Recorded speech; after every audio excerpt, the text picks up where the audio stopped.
Olá, meu amigo, minha amiga. Você certamente conhece alguém que foi vítima de algum golpe, foi vítima de estelionato. Ou você mesmo, né, já teve esse infortúnio. Uma das características fundamentais quando acontece um crime desse, acontece uma lesão, é que a vítima nunca consegue perceber o que está acontecendo com ela. Normalmente o estelionatário, ele tem todas as bases lógicas, bases racionais. Normalmente ele apresenta o negócio para a vítima de uma maneira que a vítima não consegue ter o mínimo de desconfiança, porque se tivesse desconfiança não seria vítima do estelionato. E como é que acontece no Brasil com relação às massas, ao povo brasileiro de uma maneira geral? Será possível tanta gente ser vítima de um estelionato coletivo? E as classes médias e os eleitores, sobretudo os eleitores que acreditam nesse governo, será que eles são vítimas de estelionato também? Bom, isso tudo eu vou tentar responder hoje com vocês aqui no Portal de José. Você que está chegando agora, se inscreva, porque aqui a gente faz abordagens que você não vê pelos meios de comunicação de jeito nenhum, né? E ainda bem, nosso programa está chegando a muita gente fora do Brasil, muita gente usando os nossos vídeos para criarem suas próprias páginas. Dou maior força, às vezes eu estou procurando alguma coisa e me vejo no portal de alguma pessoa. Muito legal, não consigo agradecer todo mundo, né? Então valeu, gente, você que está publicando nossos vídeos no Facebook, enfim, no Instagram, em todos os lugares, pegando trechos, vale a pena. Vamos seguir em frente aqui. Então, gente, o assunto é estelionato. Olha só que coisa interessante, né? Os meios de comunicação, de uma maneira geral, eles tentam anestesiar a população para a grave crise que as populações vivem. Em todos os países a população está numa miséria, está numa desgraça, sobretudo países de terceiro mundo, né? Mas é necessário se aplicar diariamente doses de otimismo, doses de esperança, doses de conformismo para essas populações, porque senão, uma hora eles explodem, vão para as ruas e eles mudam a estrutura de poder. E a estrutura de poder está sempre direcionada a pequenos grupos ao longo de toda a história, desde todo sempre. Os grupos escravocratas, os grupos de colonizadores, os grupos de ditaduras, sempre direcionaram toda a estrutura política e econômica para beneficiar pequenos grupos. O que diferencia aquele tempo do tempo de agora, onde nós temos situações tão sofisticadas que não haviam naquele tempo? Gente, é só o método mesmo, porque a estrutura continua a mesma.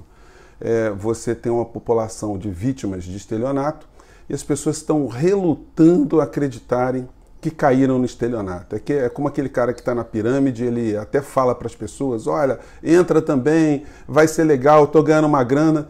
Muitas pessoas já perceberam que estão no curso de um estelionato eleitoral, mas elas não querem acreditar. Elas querem acreditar em Paulo Guedes.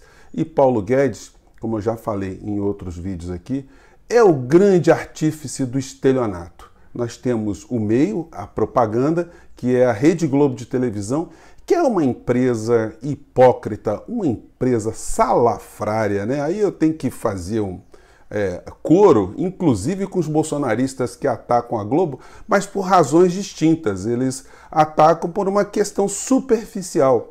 Porque se eles soubessem de fato ao papel que a Rede Globo de televisão desempenha para o Brasil, o ódio deles estaria com outro tipo de fundamento.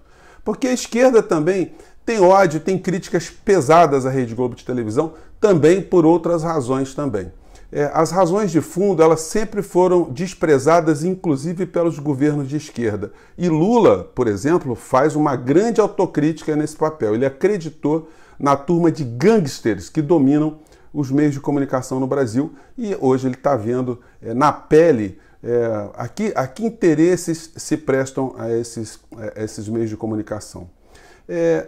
No capítulo entreguismo do Brasil, a Rede Globo de televisão teve um presidente, que foi o Fernando Henrique Cardoso, que entregou o Brasil de uma forma absolutamente vil, mas ele passou para a história como um grande intelectual. Enfim, ele amealhou uma fortuna, tem um apartamento dele em Paris que ninguém entende como é que ele conseguiu comprar, não é?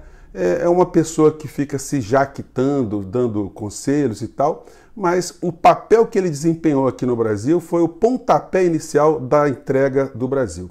O governo Bolsonaro está entregando o Brasil também, de uma forma mais radical, por ignorância absoluta do presidente da República.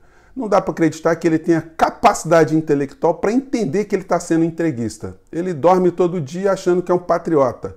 As pessoas que estão próximas do governo dele acham que são patriotas, mas eles vão entrar para a história como aqueles indivíduos que jogaram o Brasil na situação de maior atraso colonial de todos os tempos, desde a época do descobrimento. Isso se não acontecer nenhuma situação extemporânea. Pior de tudo que os filhos dementes do presidente da República, hora por outra, ficam querendo testar a democracia e agora invocaram o ato institucional número 5. E a Rede Globo de televisão foi para o ar, de um certo modo, coletar opiniões contrárias ao AI-5. Não tem nada mais hipócrita, mais salafrário, porque se você pesquisar, por exemplo, o acervo do jornal O Globo, eu vou colocar na descrição de vocês, está pequenininho aqui, mas o jornal O Globo da família Marinho praticamente comemorou o ato institucional número 5, colocou aqui na capa do dia 14, em letras garrafais, e vocês pensam que eles fizeram algum tipo de crítica após o ato institucional número 5? Não, não fizeram nenhuma. As matérias aqui que tem, olha, que bonitinho uma aqui, ó. Presidente da República diz que sempre que necessário serão feitas revoluções na Revolução. Cadê o editorial do senhor Roberto Marinho criticando, fazendo algum tipo de contraponto? Não. No jornal do dia 18 eles colocam a manchete: Delfim Neto, ato 5 elimina obstáculos ao desenvolvimento. Então, a emissora, vale lembrar sempre, né, que inaugurou o Jornal Nacional em 1969, né, na vigência do ato institucional número 5. Então, por esse aspecto, o presidente Messias, ele não está falando mentira, não. A TV Globo se locupletou na ditadura militar com a concessão pública e ganhou muito dinheiro, a família ficou rica e ela se presta a esse papel de ludibriar as vítimas do estelionato. Como eu disse a vocês, tem muita gente que não quer assimilar esse tipo de coisa, né? O Jornal Nacional de ontem, por exemplo, nessa missão de anestesiar as consciências nacionais e para dar também um alento ao eleitor de Bolsonaro, está dizendo que a economia está voltando a dar sinais de crescimento. Aonde, William Bonner? Você ganha um saláriozinho de 650 paus. Então você não consegue muito verificar de fato se essa economia está crescendo ou não, mas está pautado aí que a economia está crescendo, né? Eu não sei aonde. Vamos pegar um trechinho aqui, vamos ver se dá para pegar. Tiram os efeitos da crise na economia, mas está começando a dar sinais de recuperação. Essa obra começou em maio e foi um alívio para o Cláudio. Ele ficou mais de um ano parado, passou a vir. Então o Cláudio passou aperto, eles vão fazendo a matéria aqui mostrando que a economia está crescendo, né? Está voltando a dar sinais de crescimento. O eleitor de Bolsonaro, ele fala assim, nossa, agora vai, o Brasil está encontrando o caminho certo, né? Mas será essa uma fórmula do governo Bolsonaro? Se você pegar aqui a Globo News, você vai ver que tudo vem de fora. Vamos pegar aqui uma matériazinha da Globo News, Jornal das 16 horas, vamos ver. É mais complexa, tem muitas negociações ali, muitos atores envolvidos, a reforma administrativa deve vir na frente. Aliás, muita gente questiona isso, né, que a Previdência era a mais importante, aí está em fase de finalização porque tira o Brasil do precipício, né, do risco de quebrar, mas que a administrativa é muito importante, até muita gente achava que tinha que vir na frente. Eu já avisei para as pessoas que acompanham aqui o portal que era um grande engodo o discurso que a reforma da Previdência ia gerar emprego, ia trazer investimento. Então, meus amigos bolsonaristas, vítimas de estelionato, não vai vir emprego nenhum. Você que tem um pequeno negócio, está acreditando no governo Bolsonaro e governo de Guedes, você vai quebrar antes dessa sonhada economia crescer. Se você não conseguir administrar sua empresa sem ganhar absolutamente nada, praticamente transformando sua empresa numa ONG, onde vai gerar emprego, você vai pagar imposto, pagar fornecedores e não vai ter nada sobrando, você vai quebrar. E não adianta botar culpa em governos passados, em nada não. O governo atual é que está fazendo uma política de juntar cada vez mais dinheiro dentro da administração pública, dentro das receitas federais, para pagar cada vez mais juros poupudos aos bancos mundiais, ao sistema financeiro privado, que tem aqui na rede hipócrita de televisão a sua principal ferramenta de propaganda. Continua aqui a matéria. Porque ataca o gasto público, você diminui a máquina pública, a gente sabe que é inchada e que é importante passar para a sociedade essa mensagem. A máquina pública é inchada, só que a máquina pública do Brasil é uma das menos volumosas em termos de administração pública. Os Estados Unidos da América têm muito mais servidores públicos, tanto em números absolutos quanto em números proporcionais que o Brasil. Vê lá se eles querem fazer alguma redução nos serviços públicos nos Estados Unidos.